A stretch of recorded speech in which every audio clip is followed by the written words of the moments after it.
What's up? What's going on, guys? How you doing? Thanks for having us. Good to see you man? guys here in Houston. Good to be in Houston, man. Let's Yeah. check this gym out. We couldn't come to Houston without talking to the kid, the only fighter that sold out the Toyota Center twice, Juan Baby Bull Diaz. Thanks for, for letting us stop by the gym today. No problem, guys. You know No what I problem. mean? Like, I want to talk about how young you started in the sport, because even though you're 35, you're still considered an OG in the sport. Right, yeah. How old were you? I was 8 years old when I started my my career as a boxer. Right. Obviously amateur. But even as a pro, you started extra young, 16. Right. 16 years old, so you were fighting in Mexico? Yes, right. 'Cause it's only Because legal. I couldn't fight here in the States. You know, you have to be 17. So I had to start my pro career in Mexico.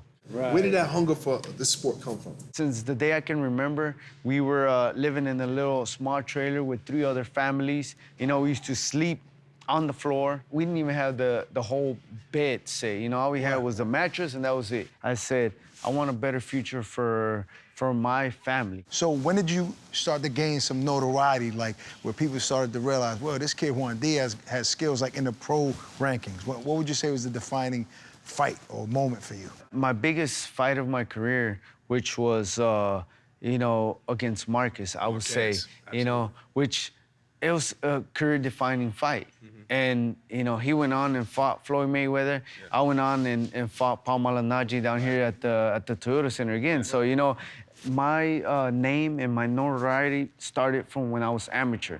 I would go to all these amateur tournaments, and I wasn't the fighter that, would knock you out with one punch. But every time they see me walk through there, they're like, damn, there comes. I wasn't Baby Bull then. Right. Damn, there comes Juan, that kid from Houston, He throws so many punches. Exactly. Punches and Overwhelming. bunches. So whether it was 1 minute, whether it was 3 minutes, I was gonna go in there and throw punches every single second of that fight. In the amateurs, I fought Timothy Bradley. I fought Andre Berto, which I beat both of them. Right. So, I couldn't punch, I couldn't knock you out, but I definitely Well, you had was your gonna wear fair you share out. of knockouts, though, Yeah, too. yeah. I was gonna wear you out. There was a certain point in boxing where you were a big deal. People, Right. so many people talk about you. I mean, you reigned in the lightweight division, right? That was a Right. division where you won Yeah. titles and so I on and was, so forth. I was a 3-time world champion at one point. When I was a 3-time world champion, undefeated, I called out Manny Pacquiao. Right, You know, right, at the because time. he had moved up. And instead of fighting me, he fought David Diaz, another Right. Diaz. And I wanted to fight David Diaz Right. because I wanted to be undisputed, Right, in right. the lightweight division. And that fight never happened. So, I was... Is that the biggest fight you wish you would have had? Manny Pacquiao? I mean, yeah, it would have, I think that would have put me a little bit further up in the ranking. Your career could have went in a different direction. Let's say you beat a Manny Pacquiao at 135. Who knows what would have happened after Do you that? think you could have beat that Manny Pacquiao? Because that Manny Pacquiao was a beast. Right. Well, he was becoming a beast at the time because he had just moved up from the junior lightweight division. And I think at that time, I would have caught him at a perfect time because on that moment, I was undisputed. I had just beat Freitas. So Freitas, yeah, I remember so that. I'm like, man, I was feeling like a beast myself. So Freitas, I'm like, Listen, you want us to set that up? Right now, Manny's 40, he's older than you. I'm retired, man. I'm happily. Happy. Yeah, I'm married. I'm retired. You have know. 3 kids, right? 3 kids, so, yeah. So one of your sons is fighting amateur now. That's right. How yeah. old is he? He's 12 years old. You can ask anybody in my camp that have been knowing me for forever. I said, I'm never gonna let your my kids fight. kids fight. I have Most 2 boxers boys. say that. Most boxers say that, and then, lo and behold, Yeah. what happened? What changed your mind? Well, it didn't change my mind, man. My son never touched a glove or never did anything boxing related in his life. He came to me in January and said, Dad, I think I want to give it a shot. Wow. I'm like, hey, man, listen, if you want to, gonna go support ahead him. and try. What made you step away from the sport and say, I just don't want to be involved in it in any way? Especially since you was winning. About 2 years ago, Beltran had the title at the lightweight. We were gonna fight. It was gonna be on a televised network. That was gonna be the biggest fight of my return since I retired the first time. We were training for that fight, and I remember I was here, man. I was here, and then I threw a punch, and my back kind of went out.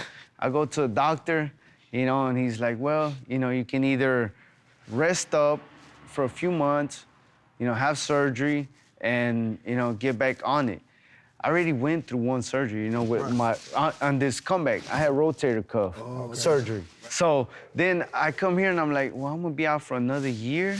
I'm like, man, the hell with this, like. What is life like after boxing, though?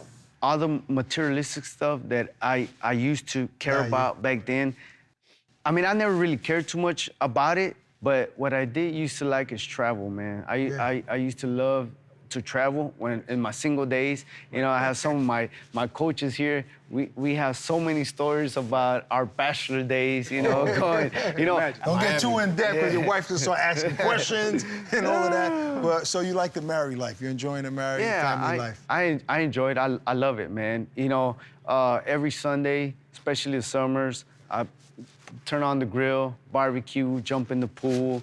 It's with my kids. You really don't have time to do anything else if you're gonna pursue boxing as a professional career. It's a lifestyle. So is there anything that you wish that you could have experienced as a child that you didn't because of boxing, because it took up all your time?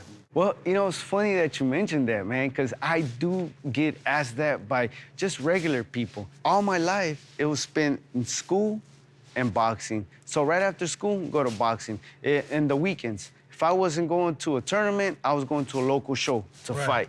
So I kind of never had experienced. A real childhood. Yeah. Do you regret it? Hell no, man. Of course not. Hell no. I tell. You do it all over again. I'll do it Twice. all over again. That's 3 times, man. Because you know what? I didn't know what Chuck E. Cheese was at the age of 8, 9, 10, whatever. But guess what? There's a lot of people that never met the beautiful waters of Bahamas, Costa Rica, all over the world, man. I traveled the world. So I would do it in a heartbeat, all over again.